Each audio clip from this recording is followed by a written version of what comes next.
in here in the greenhouse, looking things over and considering plant needs here as seeds start to sprout up and come in.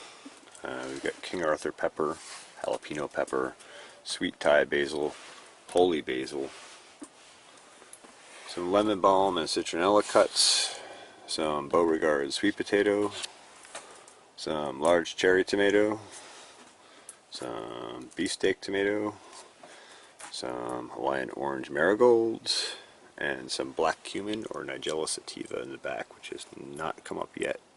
Not sure if those will germ or not. Those seeds are a couple of years old. Anyway, I wanted to talk today a little bit about stem strength on seedlings. This is such a critical thing that so many people miss or don't understand on seedlings. There's a few things you have to have present for really good seedling starts.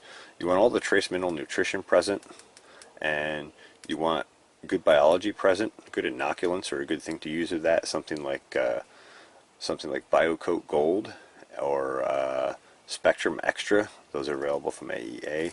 Those are excellent products. Anyway, so once you have trace mineral nutrition available, and then you want to make sure you have good light and good temperature and humidity and good moisture, not too much, not too little. Same with temperature, not too much, not too little. Same with light to a degree, although with artificial lighting it's very hard to overdo it unless you have high intensity discharge bulbs, and that's a whole different story. Anyway, back to stem strength. So one of the things you want to do is have your plants as close to the light as you can. My plants are actually a little further than they should be, but I'm in a greenhouse where I have the sun shining in here as well, and so this is more of like a booster lumen kind of thing than if I were just starting. If I were just starting regular plants, I would want to put those right up close to that light like that. Not touching it, but very close to it, so that light intensity is as high as possible.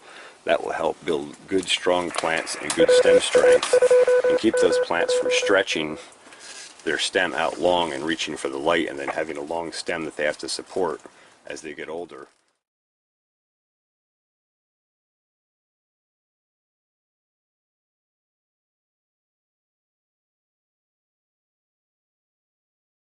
And support their weight on. Okay, so that's one thing. Another thing you want is a good fan that blows across these stems every few minutes or every half hour, something like that. And if you don't have a fan like that, you can see I still have a few white flies in the greenhouse here. If you don't have a fan like that, you can mimic that simply by brushing your hands gently across your seedlings like this. What this does is it actually breaks cellular tissue down in the stem cell, and that stem responds to that and heals that, and so it actually builds a much stronger, more durable stem for later in the season. If you were to look at this from a natural environment standpoint, I'll do it for the tomatoes here too so you can see. You just kind of brush them. You're not trying to break the stem, but you do want to tweak it back and forth a good bit. In nature, this would be mimicked by strong winds, rain, leaves, animal brushing by, branches falling, all sorts of stuff like that would have this same effect. And so the plants, you have to remember that plants, animals, and humans are not just genetics. We're genetics, but we're expressed in a specific environment, and depending on what that environment is, that expression can change.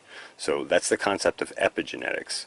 So if you take a plant that hasn't been in a good environment for several generations and you put it in a good environment, it's not going to be as vigorous as a plant that's been in good environments with good trace mineral nutrition and biology present for several generations. It's amazing the actual genetic potential you can unlock in plants when you start to understand epigenetics and apply it correctly. Anyway, I just wanted to talk a little bit about that so people would understand. If you've never started seeds indoors before, hopefully this will help you. I know a lot of people that watch my channel actually start their own seeds and they kind of know about this, but I have had this question come in a bunch of times about starting seedlings, what to do, so I thought I would throw a few details down. Anyway, that's it for now. Thanks for watching the Pharmacy Seeds Network.